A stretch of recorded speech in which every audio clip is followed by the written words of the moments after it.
Well, I am just delighted that you are all here. It takes a village, not just to take care of our community, but to take care of each other and to get a little bit of food and soul nourishment at the same time, I think is pretty awesome. So thank you for joining us today. I also want to thank our sponsors, PB Pacific Premier Bank, for providing us with some Anaheim Ducks tickets. And please make sure to buy your raffle tickets. We will have the incredible Heidi Zuckerman pick the winning raffle ticket at the end of our time together today.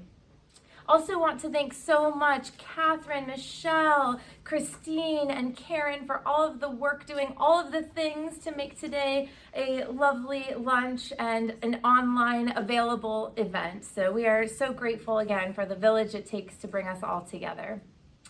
We are here today because of our Rebuilding Careers Coalition members. We thank you not only for your support at the $1,200 or above level, but because you are making a difference in the lives of 80 clients together this year. By raising $200,000, you are giving full services to people in our community who are able to experience everything from where they are, identifying those goals, and getting all of the training certifications, resume updating, interview prep, and what I think is pretty darn special, the confidence to go back into the workforce with a rebuilt self, transformed from the inside out. If you haven't yet joined the coalition, I invite you to do so. You can do that on the Working Wardrobes website, which is of course workingwardrobes.org. And become a change maker, along with our team of change makers. Become an ambassador not only of this message, but of the concept that it takes each of us committing and investing in our community's citizens to make our community that much stronger. With no further delay, I would love to introduce to you the one, the only, Heidi Zuckerman. Yes. Heidi earned her bachelor's in European history from the University of Pennsylvania, her master's in art history from Hunter College at SUNY, and she also holds a Harvard Business School executive education certification. Heidi has curated more than 200 exhibits during her career. She is the author of numerous books, and I personally love her podcast, Conversations About Art. And prior to arriving on the scene here in Orange County, she spent the last 14 years as the director and CEO of the Aspen Art Museum, where she also reimagined that museum. Ladies and gentlemen, welcome Heidi Zuckerman. Thank you. Heidi, welcome to Working Wardrobes and to Orange County. Thank you. Happy to be here. We are all so curious to know about your journey to this relocation, to this job, to the whole package. Would you share with us a bit about your journey and how you arrived? Absolutely. So as Bonni said, I spent 14 years before coming here in Aspen and was able to build a museum there and certainly stayed there a lot longer than I thought I was going to. And part of the reason for doing that was because I wanted to try broadening my experience, did that. And then I wanted to deepen my experience, and then I did that. And then I thought, I think I've done everything that I hoped and dreamed to do there, and then wanted a different challenge. So I took a year to figure out if there was a more effective way than working in a museum to connect people with art. And that's how I came up with the podcast idea and worked on volume 3 of my book, and then realized that I really love working with the team.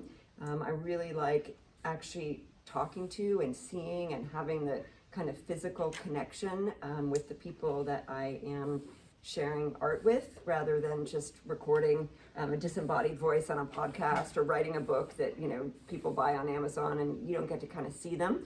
And got excited to come to Orange County and build another museum and meet a whole new group of people, and it's been pretty great. Wow. It's so interesting too, that connection craving. I think so many of us can relate to that, and that desire to have an opportunity to step back and really see not only what you've completed and what you've been able to contribute, but to, I guess, really reimagine what's possible and what could be in your future. Yeah, and what matters most, and I am a big believer in serendipity, that everything happens really the way it's supposed to, and so I feel incredibly fortunate to have had my sabbatical during COVID, and so I wasn't running a museum at a time where there could have been a lot of kind of karmic associations, right, of having to lay people off or make really difficult decisions, and during that time, I was able to kind of sit with myself, think about my values, think about what matters to me, and to be able to do that at a time where there was a pause kind of in the world at large. So there was really a lot of alignment in that, and I realized, I really am better with other people, so I just feel better. I crave community. Yeah. So. I think that means you're human. Yeah. Yeah. It's an interesting species, though, given our introversion and extroversion and that ability to kind of bob and weave in between those needs. Yeah. So this project must have had a calling to you. This particular opportunity must have had a calling to you. Would you share with us what about this in particular said, yes, it's worth relocating my entire life for this opportunity? Yeah. So we were actually coming to Orange County. My daughter is an equestrian, and a board member of the Orange County Museum of Art had reached out to me on LinkedIn. So shout out for LinkedIn. We've hired a bunch of people, on our staff from LinkedIn, and he reached out to me on LinkedIn and told me about the museum opportunity. And I had known about the Orange County Museum of Art for a long time. We had taken shows that were curated by the Orange County Museum of Art in Aspen, and there I referenced it in one of the teasers that we did for today's talk, that there was almost incredible alignment between the Aspen Art Museum and the Orange County Museum of Art in terms of the years that we selected architects, the actual architects that we selected. Mm-hmm. I mean, they were really kind of sister projects in a funny way. And so when the opportunity came up, I was really interested, and I was going to be here anyway because my daughter had a horse show here, and I love hard hat tours, and so I was like, well, can I just come on a hard hat tour and take a look? And I didn't really think I was going to take the job. I was curious enough to find out a little bit more about it, but also hadn't kind of run the course with the other project I was working on. And but then I walked around and I saw the Segerstrom Center for the Arts, and I looked at the building and I was like, oh, I know what this is. This is going to be awesome. I definitely want to do this. So. Oh, wow. Wow. It's interesting that your daughter was that catalyst too, that right? that door opener. It's, oftentimes I think in that parent-child role, it's a different person holding the door open. That's beautiful. Yeah. Yeah. Well, love also brought me to Orange County. It's interesting. I, in 2006, met the love of my life, and she's an Orange County native. So I was in Arizona and working as a public school district administrator, running all these community education programs, and really in the heart of communities were schools, right? Neighborhood schools that allow you to access the resources and the relationships, but really the resources of a community. And coming to Orange County from Arizona and having been a native of Arizona, having the opportunity to really feel a part of community, my first stop once really taking that leap of faith and coming here was, again, my choice of words there is kind of silly, but I wanted to find my community of faith to begin to lay roots. And that was where I actually started working for 12 years. And I kind of relate to what you were saying about being at the museum for longer than you thought, because that was my experience as well.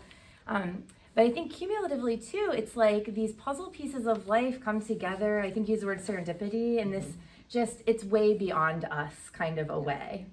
And I really appreciate that, that synergy with you. Yeah.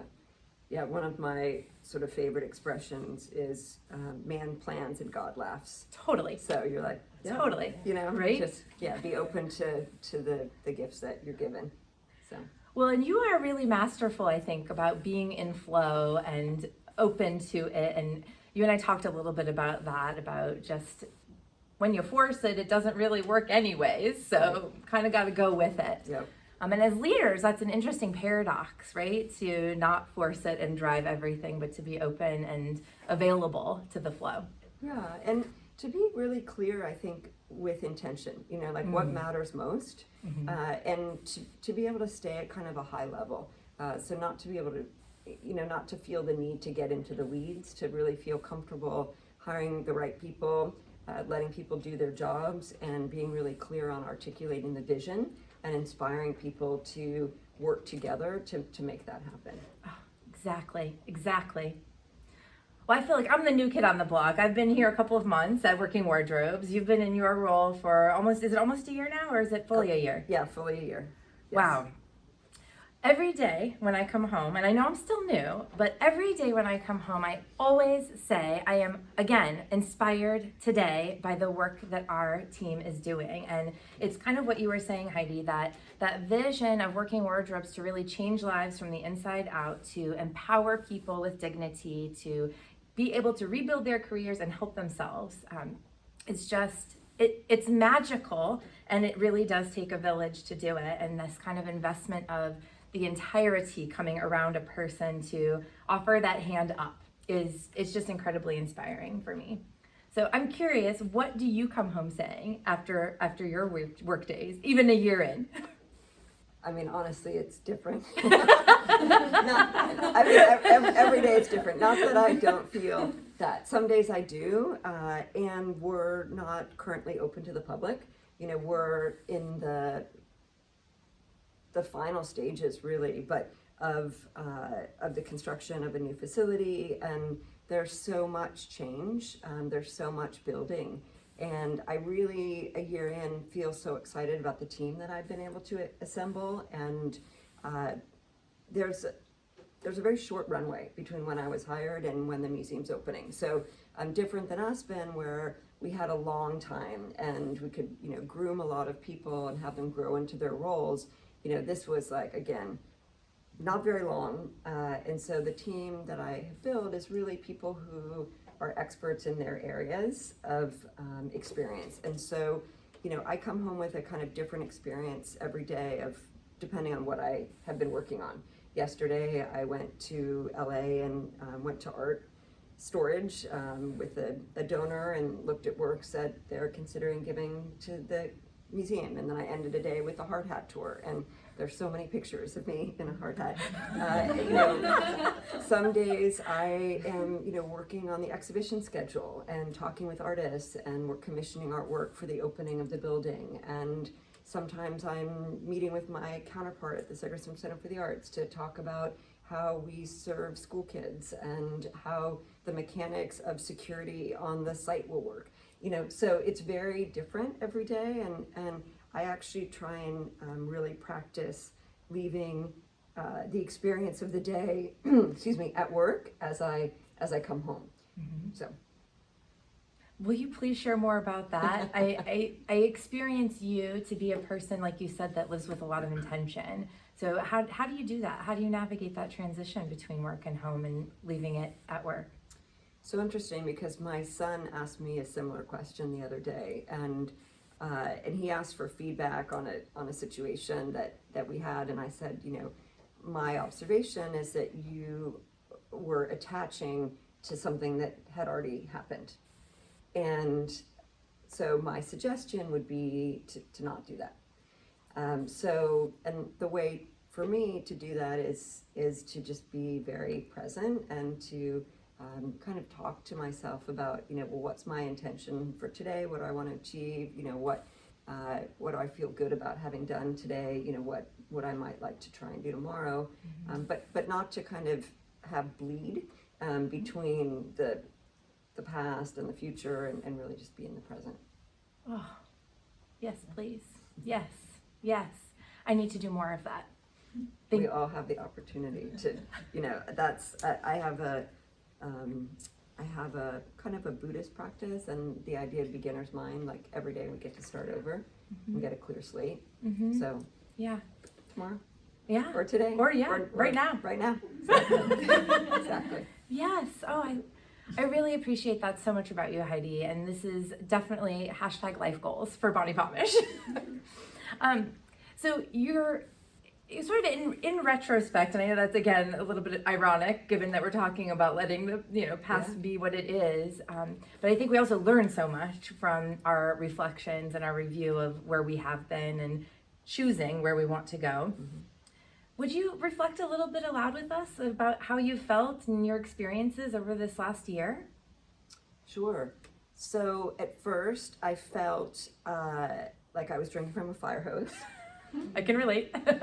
And, taking over an institution, as you did too, in the middle of a pandemic. And I think I think there are a lot of learning opportunities in the pandemic. One is that people have very different relationships with risk. And I think that there was really like a common X factor. And so you could gauge different risk because everyone was dealing with the same thing. Right? And that's really different. That's something different than I'd ever encountered in my life. And so that was very clear. And I am super entrepreneurial. I have a super high tolerance for risk. I'm very good with controlled chaos. My father was an entrepreneur. And so I just grew up around kind of creativity and risk taking and that kind of entrepreneurial spirit. And not everyone feels that, right? I also am very much about things that I can touch, and so I don't have a lot of fear of things that I can't see.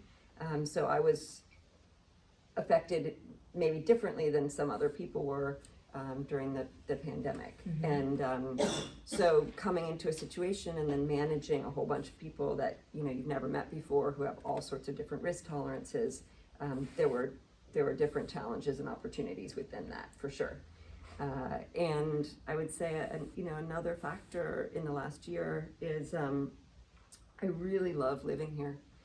I really feel like I found my place, like I was always meant to be here, and I love it. My life goal really was to be able to walk on the beach every morning, and not that I do it, but I could. When I first got here, I did do it every day. And I can do it every day if I choose to make that space. And I just have found people here to be so warm and so welcoming, and I just immediately felt, embraced here. And I think that Orange County is made up of so many different communities, and one of the things that I found is people are very innovative here. They're very entrepreneurial, and they're really, open to there's a conservatism and, a value system, which I also feel comfortable with, and simultaneously there, are a ton of self-made people and people who just take a lot of pride in what they have been able to accomplish.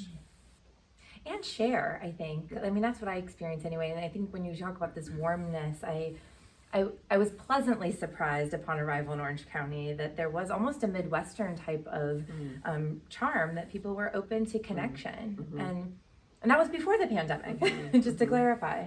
Yeah, it's incredible. I think there is also something about the metronome of the ocean that I don't even know how to explain it exactly, but there's just, there's a different frequency that we are able to access, like you said, if you choose to, but that sort of proximity, I think, is literally an energy game changer, which I personally also very much love and appreciate. Anything is better if I'm by the water. I agree.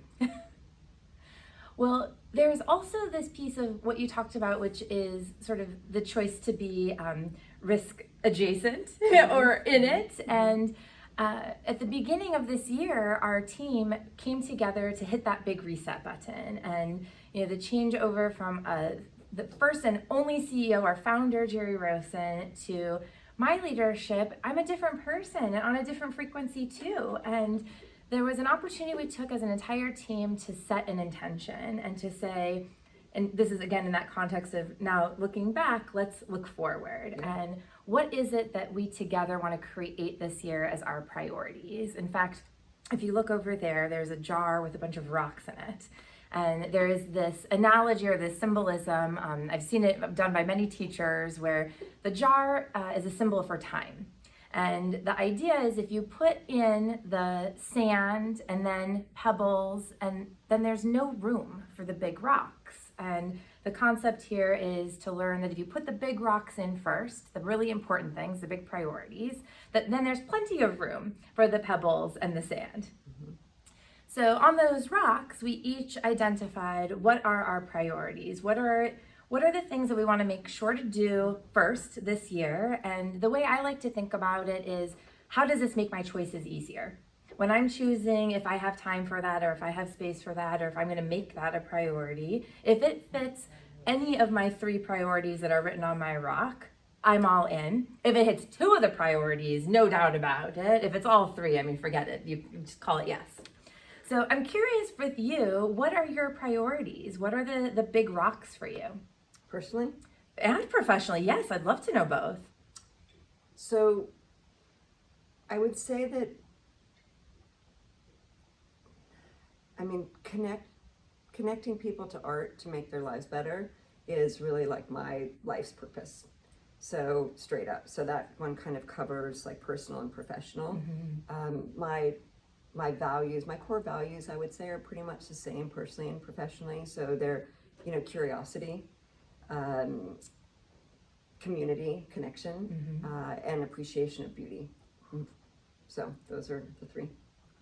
It's no wonder Orange County is a great match for you. Oh my goodness. Wow. And how awesome too, this sort of, again, a paradox between you are able to separate work and life, yet these core to you values are fully present in both. Yeah. As you're saying that, I'm reflecting, and mine are to contribute. I always want to be able to bring my strengths and talents to whatever the situation is, and feel like I have, have given some of my life purpose to whatever it is. The other is relationships, and really trying to be more intentional and meaningful. Intentional about investing in meaningful relationships and spending time wisely in that way. And the third is my health, and that has been its own journey for me, and also started before the pandemic, and has given me such, again, clarity of choice and mindfulness. So all those things are also, by the way, easy to do in Orange County. Yes. Yeah. So are you familiar with this James Clear book, Atomic Habits? No.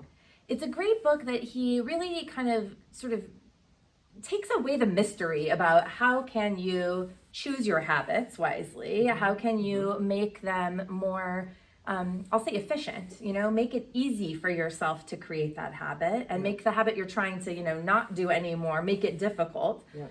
And lots of sort of practices around reviewing and reflecting. And one of the habits I took from this book was this habit of reviewing and reflecting, and especially in work and in life on a quarterly basis, really taking that moment to say, okay, let's take a pause. Today is March 31st. It is the last day of the first quarter.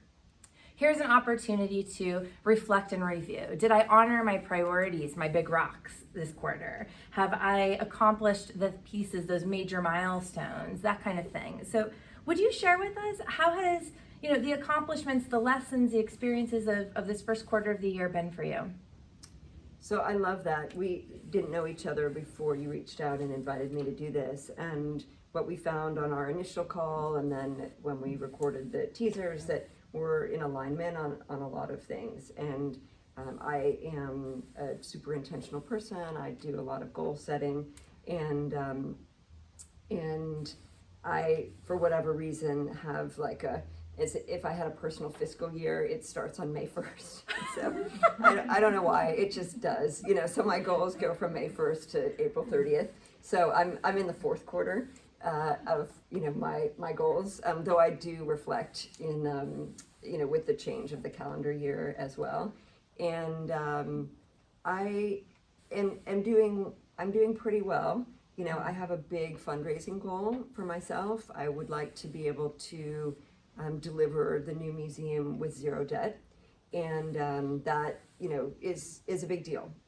Definitely, if you've read anything in the media, the number that I was told we had left to raise was lower than when I got here and actually looked at the budget. But I love fundraising. I think it's fun, and so made a lot of progress. We have just I've raised over $20 million since I've been here in a year, which is pretty great. Amazing. So, and there's a lot more to raise.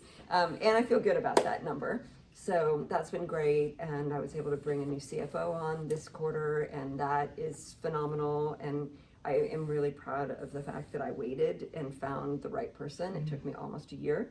And I'm thrilled to have this person on our team, and was also able to bring on a chief curator who had worked with me at the Aspen Art Museum and then had gone to Cleveland for 5 years, and then she joined us here now, and also a head of education who had worked with us in Aspen and then had gone to Chicago and worked at the Museum of Contemporary Art there for about 4 years and then came here. So those, my primary goals were around fundraising and team building, and I feel like I've made good progress. Oh, it sure sounds like it. Oh my goodness, way to go.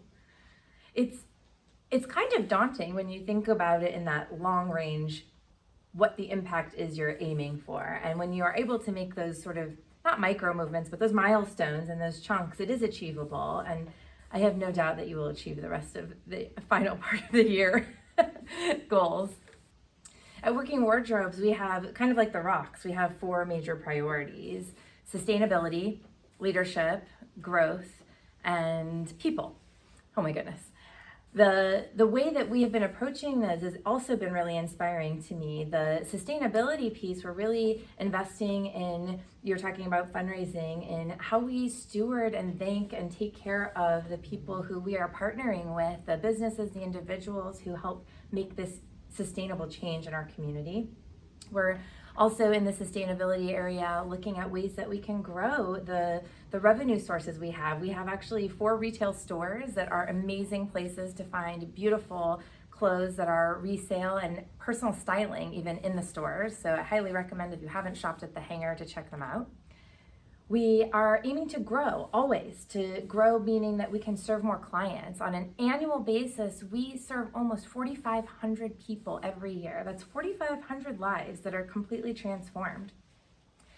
We are looking to grow that number from 4,500 a year to 8,000 a year in 2024. That's our goal. So I see that as a big one too, and I'm ecstatic about. In the people area, I think everyone across the board, if you have an employee, you can share this. We want to retain the incredible talent that we have, and kind of like you were describing with assembling a team around you, I was gifted an incredible team upon arrival here at Working Wardrobes. They are talented, dedicated, mission-driven people, and we are going to invest more in them to make sure that they can continue doing the life-changing work that they do every day. And leadership. We are looking to, again, continue to grow our board, to make sure that our board is reflective of our community. And also, that's not just in, I think, what is the obvious diversity, equity, inclusion elements, making sure that we have all industries represented, that we have all expertises and different experiences and paradigms, and people come from all different walks of life, and we want to make sure that, again, there's that synergy between what we're doing in the community and who's helping lead us. So I'm really excited. We've made great strides in all 4 of those areas already, and there is a lot more work to do. What are you looking ahead to? I mean, that was kind of looking back. What's next? Well, we open the new museum on October 8th at 5 p.m., a 24-hour opening. Ooh. So come, grand opening, open to the public. And one of the things I'm particularly proud of having secured since I've been here is free general admission for the first 10 years. So that means anyone can come to the museum at any time with whoever they want to come with, as often as they want to come. And the idea is, we're a modern and contemporary museum that can be weird or scary for people. This way, you remove the barrier of entry. It's like, doesn't cost you anything, you can come check it out. If you don't like it, we say come back again, because it always changes. Yeah. So that is something I'm really, really looking forward to. Mm-hmm. People keep asking me, are you sure you're opening? Is your project on budget? Is it on schedule? I'm like, yes, it is. We were super fortunate. We have fixed bid contracts with all our subcontractors. They do not want to go one day longer on site than they have to, because we're locked in, to our benefit. Mm-hmm. So we will be moving staff and art into the building in the next couple of months, and then we'll be opening to the public. And so that's the main thing that I'm focused on. Kind of major. Yeah, kind of major. That's incredible. Which is cool. I was there yesterday and the elevators were installed, so that was neat. Every time I go, something else is done. And let me guess, in a hard hat. Yes. Yeah. Well, we had 110 people working on site yesterday, so that's one of the other things I'm super proud of is how many people we're employing. And you know, of course, you employ someone, it affects their entire community, it affects their household, and everything in our building other than the glass, which was manufactured in Germany, everything else is American made. So that's something else that I'm really proud of. Oh. Heidi, you're speaking working wardrobes language here. I mean, removing barriers, that is core to what we do, is to help, build these bridges over barriers so that people can re-enter the workforce. And there is such a changing employment experience happening. So yeah. I want to talk more about that in a minute. I'm wanting to know, this is sort of the finite between here and there. What is your mega wish for the OCMA? Like way down the road, what's the biggest dream you have for it? So again, I've only been in Orange County for a year, but it seems to me that Orange County doesn't have one specific downtown, doesn't have a cultural center. And I think the Orange County Museum of Art can be the anchor for art and culture in our community. And so my vision for the institution is that it is crawling with intergenerational visitors. And people are coming to look at art, they're coming to hear people talk, maybe dance on the roof deck, eat and buy books and clothes, and just, have a place that they feel welcome. So, any day but Monday. So, we're closed on Mondays. Okay. But Tuesday through Sunday, everyone's welcome. Love it. How do you envision that this museum will be unlike all other museums as a result of your specific leadership and influence?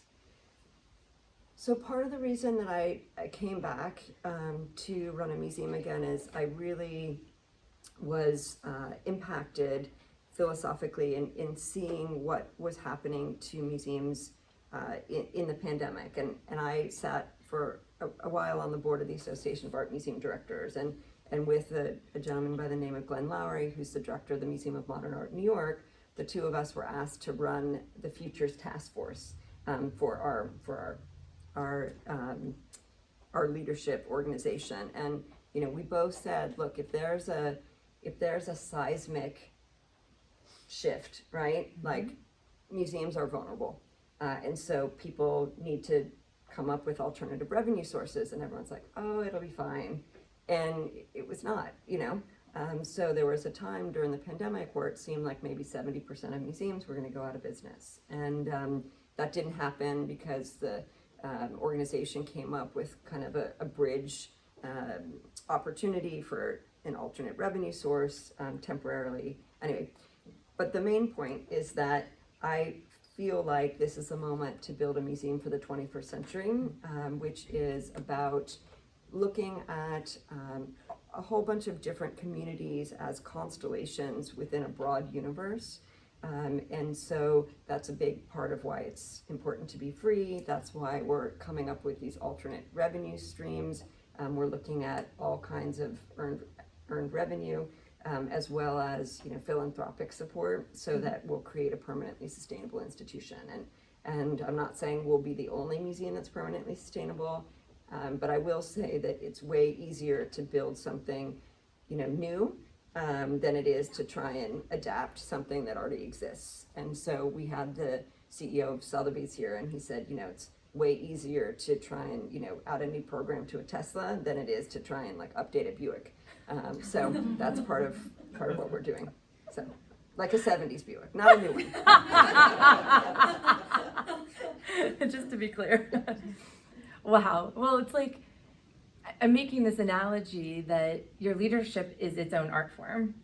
And just like you describe the sort of interaction between an artist's soul and the person looking at its soul, there is this opportunity for our community to experience your leadership and your soul. So I'm wondering what is the message that you maybe intend or hope that the viewer from the outside looking in will receive or experience? Thank you for asking. That's a great question. So my kind of core belief is that what we all want is to be seen, and then to be seen, and then from there you say to be heard, to be loved. Yeah. And I think that works of art are great company, and they have an energy. They're made by someone, and they retain that kind of the aura of the person who made them. And so that is part of what I hope people will see, is that we're a space to come and to be seen. You can't come to the museum without someone talking to you. Ooh. Yeah. Can I tell a quick story? Please. So when I was running the Aspen Art Museum, my largest goal is to be of service. I think that is like the highest calling. And so, I'm always asking, like, how can I help? So in Aspen, there's the highest suicide rate of anywhere in the country. Don't know why. It might be altitude, but whatever it is, it's clear. And so I, reached out to the Hope Center, which is a suicide prevention center, and I said, like, how can we help? Will you come to the museum for a meeting? And so at first they said, well, will you raise money for us? And I was like, no. We can't do that. And then they said, well, will you show the art that, our clients make? And I said, no, we can't do that either. But like, why don't you tell me what you do, and let's see how we can help. So if you call the Hope Center and you're in immediate danger of personal harm, 911, you're going right to the hospital. If you can be kind of talked past that place, then you're given a list of safe spaces where you can go. And I said, great, let's make the museum one of those safe spaces. How do we do that? So we trained all our frontline staff in the protocol of being a safe space, and it was amazing. And through that, in the training of all of our staff, there were people then that reached out to the Hope Center for counseling, and so it's like a fluid thing that goes back and forth. And so it's one of the truths is that you literally cannot come to the museum without someone talking to you, because everyone who comes in is greeted, and that kind of human connection is maybe that's all that someone needs, like, to help get them through their day. Wow. That is taking really personal responsibility and accountability, again, for creating the kind of community that we want to be a part of, the kind that sees you, hears you, can love you, and that can be in a passive, just everyday motion kind of a way that you don't even have any clue what the impact is on the person receiving that. Yep. Okay, keep it together. I see and hear you with so much Zen. There is so much groundedness in everything that you say and you talk about doing, Heidi, and it's palpable and it's a bit infectious. It's an invitation to rise to that place of intentionality. So I'm dying to know the answer to the question that you shared with us in this teaser, which was essentially, what are the practices, maybe they're spiritual practices, maybe they're guiding principles that keep you so centered and grounded? What are these 5 things that you do every day? Well, I start my day doing the same 5 things every day, and I don't know really what the impact is, other than to know that I just do them every day, and it's helpful to me. And so I do them on a day when I feel great, and I do them on a day when I don't feel great. Like, I just do them every day. So the first thing I do when I wake up is I make my bed, except for if I'm in a hotel. Sometimes if I'm in a hotel, I don't make the bed. I make the bed, I journal, I meditate, I drink a matcha latte, and then I exercise, usually do yoga. And I'm big on what I call the BHAG, right? The big, hairy, audacious goal. And so this year, one of my BHAGs is 365 days of yoga. So I do yoga every day in 2022. So I'm like a super type A personality, even though I'm very Zen, I guess. And so I've been meditating every day at least once, often twice, for a long time now. And I do exercise most days, but I wanted to do this daily yoga practice, and I'm enjoying it. So if you have not ever done yoga with Adrienne, I found her during the pandemic. She's amazing. She now has 10 million YouTube followers. She's from Austin, Texas. She's like cute and funny, and she's got not a billion, but like a lot of videos on YouTube. So Ooh. And I have a friend who, like me, likes to do things that seem like not possible. So we're holding each other accountable, and we text each other every day, like, okay. And so today was day, I think 87. Wow. So, yeah. On a roll. Yeah. And I told her she loves to travel, and I was like, okay, if we make it through the whole year, I'll go somewhere with you. So nice carrot. Yeah, Something like to a look forward yoga to. retreat or something. Ooh. So, yeah. I had not every day, but most days also practice yoga, and it definitely keeps me centered. And I love, again, efficiency. It's probably my biggest pet peeve is inefficiency. So the ability to sort of meditate and be, exercising at the same time is very appealing. And I think that so much of what I learn about life, I actually learn on my mat. Yeah. So yeah. It's a great metaphor. I tell my kids to, like, you just focus on your own mat, because there's always going to be someone who, is better than you. There's always going to be someone who's not as good as you. And that's a trap of life, is comparing yourself to other people. And so you just focus on your own mat, and like, we're all different every day. Some days we can do a handstand, other days, like, you're in child's pose, like, right? So those are the two extremes, like easy and hard, and that's good. You're just you every day. Mm-hmm. I don't know if you can even encapsulate this in an answer, but maybe you'll try. How did you accumulate? What was your road to this wisdom, to this knowledge? Mm-hmm. So I was hired at the Berkeley Art Museum by a woman named Jackie Boss, and she got me to move to California with my recently gotten married, and my former husband and I moved to California, and between when I got the job and when we moved there, she resigned, and I was like, oh my God, like, giving up our whole life to go there. It turned out to be okay, and she did a program which she called Awake, Art, Buddhism, and Dimensions of Consciousness, where over a 2-year period, every other month, they invited museum curators and museum educators and artists to come and learn about Buddhism. And I didn't know anything about it. I just had my first kid, and sometimes you hear something and it just becomes like,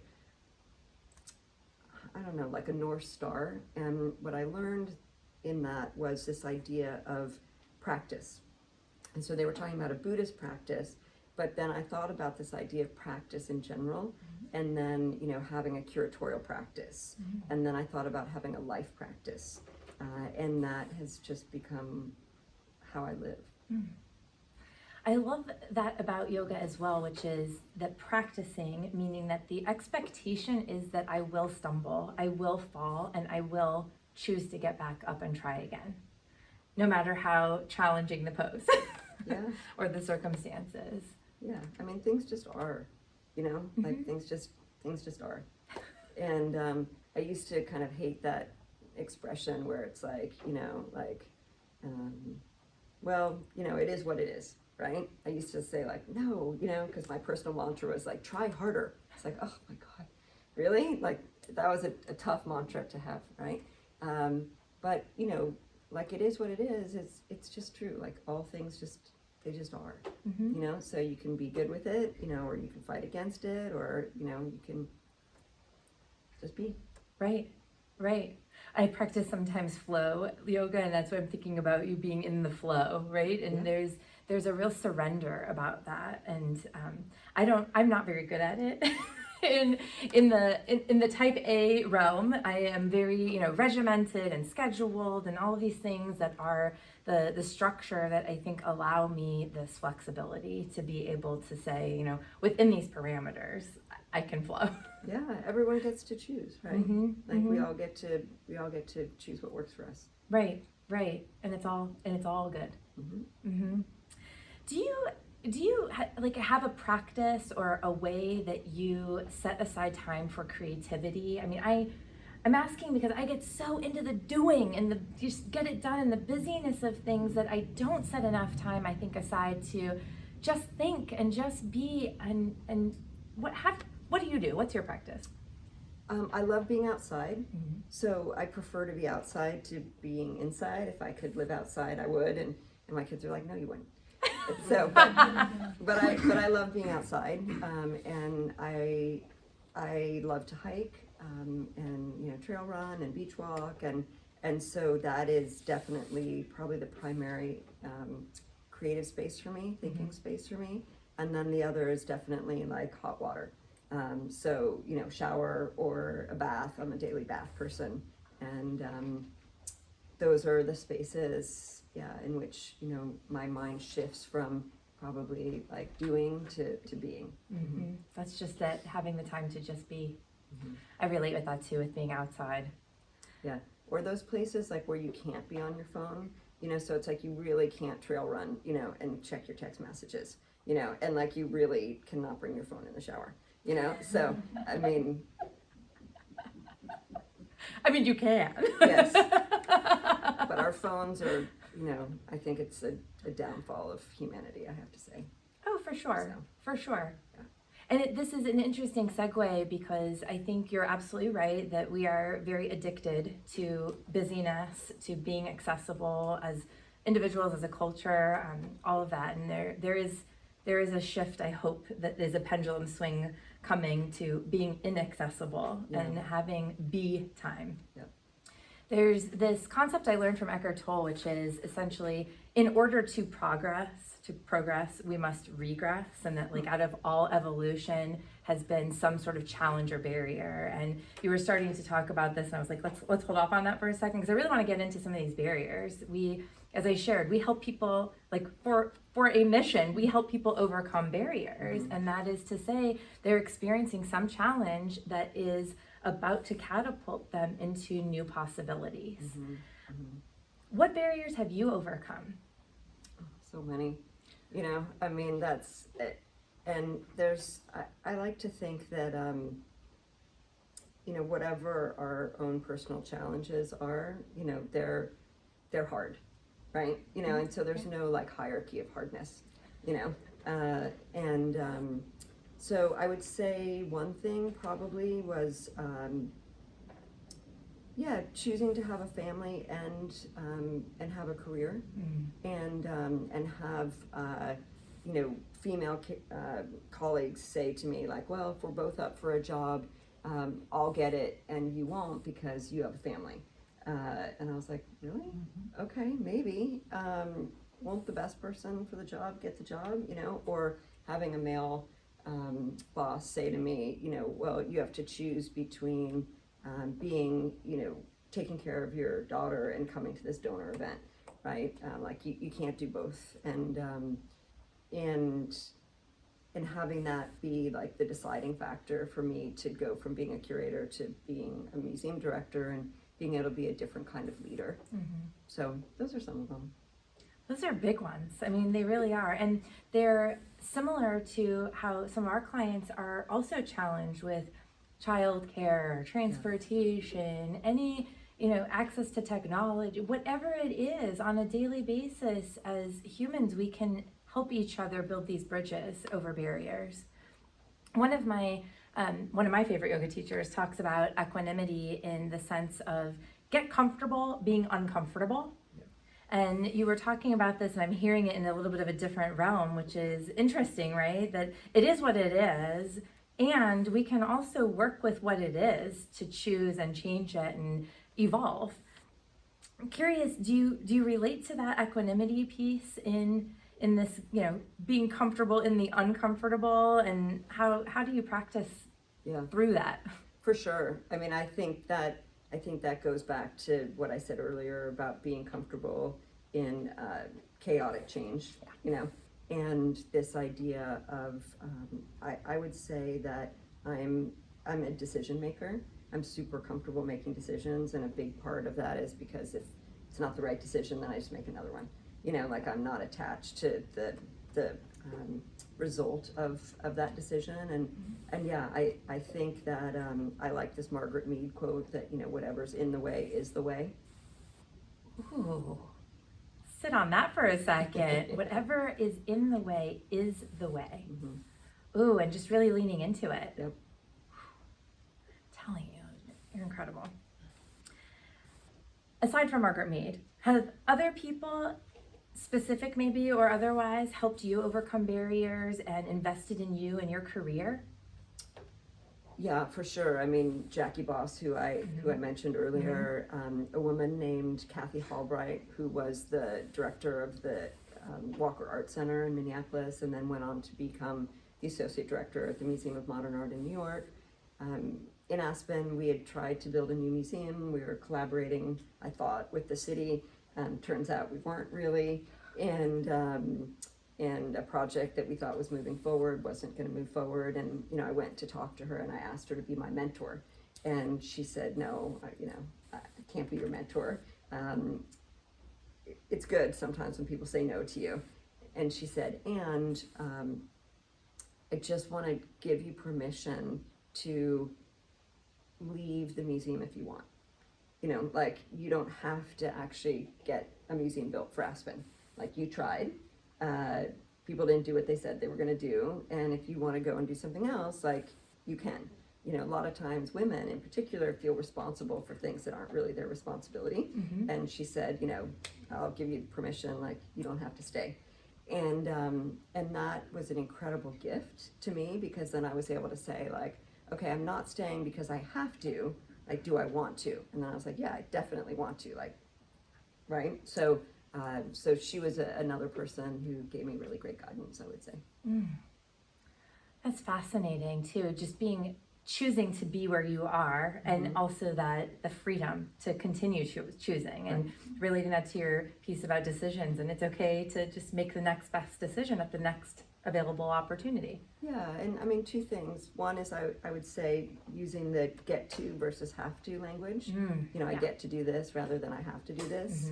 Mm-hmm. And then also, my kind of personal way of being in the world is I just believe that everyone's doing the best they can with the information they have at the time. Yeah. And so just kind of giving everyone the benefit of the doubt, and that's, helpful too. Oh, I think our world would be so much better if more of us did that, for sure. Yeah. So we at Working Wardrobes believe in the power of a paycheck. And that is to say, it's all about empowerment. The opportunity to become empowered and to make these choices often comes from a paycheck. How did you earn your first paycheck? So good. Okay. So the summer after my freshman year in college, I had 4 months off and I thought I should get a job. So I looked through the phone book. This tells you how long ago that was, the yellow pages. And I saw art galleries with an A, right, beginning. And I thought, oh, that'd be cool. I should, maybe I'll work in an art gallery. So called them all up and asked if they needed anyone to work there for the summer. Everyone said no until I got to the S's, and a woman named Paula Kirkaby picked up the phone at Smith Anderson Gallery, and she said, I said, I'm a student, I'm an art history major, which was not true, and looking for summer work. And she said, well, I said, do you need anyone? And she said, well, it depends. I said, on what? She said, where do you go to school? I said, I go to University of Pennsylvania. And she said, okay, come in and talk to me. So she hired me, and within about 2 weeks of me working there, she fired her director, and I was like a 17-year-old kid, and I ran the gallery for the summer. I knew a lot about computers because I mentioned my dad was an entrepreneur, early Silicon Valley guy, and met my first artist. And so one of my experiences is I've always been paid for work, and so I always pay people to work for me. And I don't believe in unpaid internships, even if you can only cover, something modest or, transportation or whatnot. So that's been one of my values. I love that you were talking also about your comfort in risk, and I love that you took that risk. Wow, and it paid off big time. I was going to ask how it shaped your career, but I think we now know. Well, what's interesting is that I didn't intend to have a career in art. I was going to go to law school. I always wanted to be a judge. And I had a kind of burning of the boats moment my junior year, where I didn't want to take the LSATs, and I told my parents I wanted to try and make a career in art, and they were like, that's a terrible idea. And they just, were not supporting it at all. And I luckily had a grandmother, totally self-made, who said she would support me for a year, and she did. So, again, another person investing in your career and your future. Yeah. Wow. Well, as you know, we prepare people to re-enter the workforce, and I'm curious, just through your eyes, do you have worries about the future workforce and their abilities to be able to meet the needs of the museum? And if so, what's worrying you, and what are the positions or things that you need them to know how to do that maybe we'll be able to help with? Yeah, I think the most important thing is for people to be curious. Yeah. I think that's like a core value for me, and it's less important, what someone maybe comes to the job with in terms of knowledge. And we hire a lot of people. We'll be hiring a lot more people. And sometimes people say, well, like, I don't know about art. I can't work at the museum. And I'm like, no, we'll teach you. That's our job, is to teach people about art, right? So you don't have to know about art to come and be a member or come and work for us or anything like that. So it's just about having like an open mind. And as long as you have the skills and abilities to do the expertise, maybe and talent that's required of the position, then you can teach the art. Yep. Wow. All right, Heidi. I love Brene Brown. She does a podcast where she asks the lightning round of questions. So would you be up for it if I asked you some quick questions and you give a little bit of quicker answers? I'll do my best. Okay. What are you reading right now? So I'm reading a book called Good Rich People, and it's a novel, and it is definitely incredibly well written and super strange. Sounds like its own art form. Good. It's good. Yeah. I'm in the middle of Atlas of the Heart, and I am learning so much more about emotions and definitions and the distinctions, and I'm getting much better about my language around them. Yeah, I read that. So good. What are you watching? So both my answers have the same adjective in it, for whatever that is. So my daughter turned me onto a TV show called Good Girls, and I don't know if you guys have watched it. It is hilarious. Good Girls. We just finished 1883 and then started Bridgerton. And I'm not a period piece person, but I'm loving both. Yeah. Loved 1883, loving Bridgerton. Favorite public spaces, outdoor spots that you found in Orange County? Victoria Beach. Ooh, that was quick. My favorite is Monarch Beach in the Strands. That you can see me there any weekend. Describe your perfect weekend here. Matcha in bed, beach walk, yoga, family dinner. I'm in. What surprised you about Orange County? The sunsets in January and February. Yeah. And kind of where it lands too. Yep. Similar surprise, I have never watched a moonrise in my life until I've lived here, and I see them often now and just revel in that beauty. Yep. Yoga, how did you get into it and what do you get out of it? Started in New York, and I like to joke that in New York I did Hatha yoga, which is super boring. In San Francisco, I did Bikram yoga because San Francisco was so boring. And then in Aspen, I did vinyasa. So that's what I still do. Introvert or extrovert? Introvert. There's usually a block of time totally introvert. Yoga, girlfriend said, won't you come try this class with me? Hooked. Okay, there's usually a block of time each day when we peak.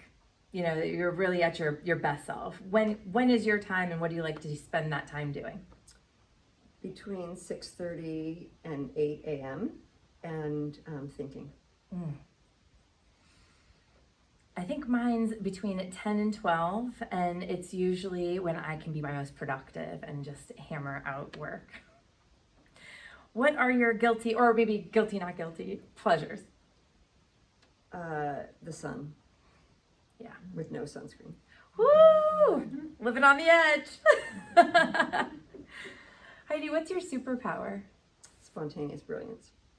I think you delivered. We got to witness that today, absolutely. Greatest accomplishment so far with OCMA? The greatest accomplishment so far is revamping the construction project. Big. And in life? My kids. Incredible. They sound, I kind of want to meet them too. They're amazing. Where do you seek out and find life's truths? I would say in conversation with my boyfriend. The real explorations. Yeah. What is a life lesson that's resonating with you right now? Be consistent. The one that's resonating with me right now is this finding flexibility in the structure. And obviously I'm working on the flexibility part. What lessons would you teach others about having or holding boundaries? You're the only person who can set them because no one else will do it for you. Absolutely. What's some great advice or wisdom that you've received lately?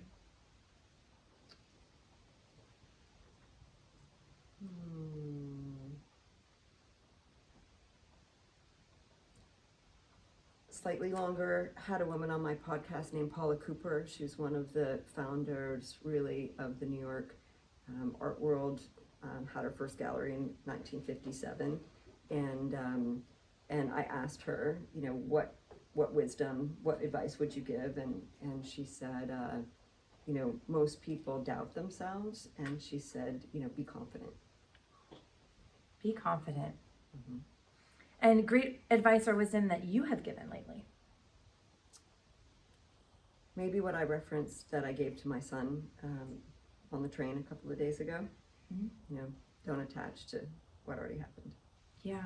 And I received great advice from you today, which was just focus on your mat. Heidi, your soul is absolutely beautiful, and I am so grateful to know you, to have been exposed to more of you, and to have been able to share you with more people today. It is truly an honor to bring your spirit to Working Wardrobes, to Orange County, and obviously to the museum. We are all excited to check it out. And I want to thank you again from the bottom of my heart for sharing yourself with all of us, being vulnerable and being brave. Thank you so much. My pleasure. My pleasure. Thank you.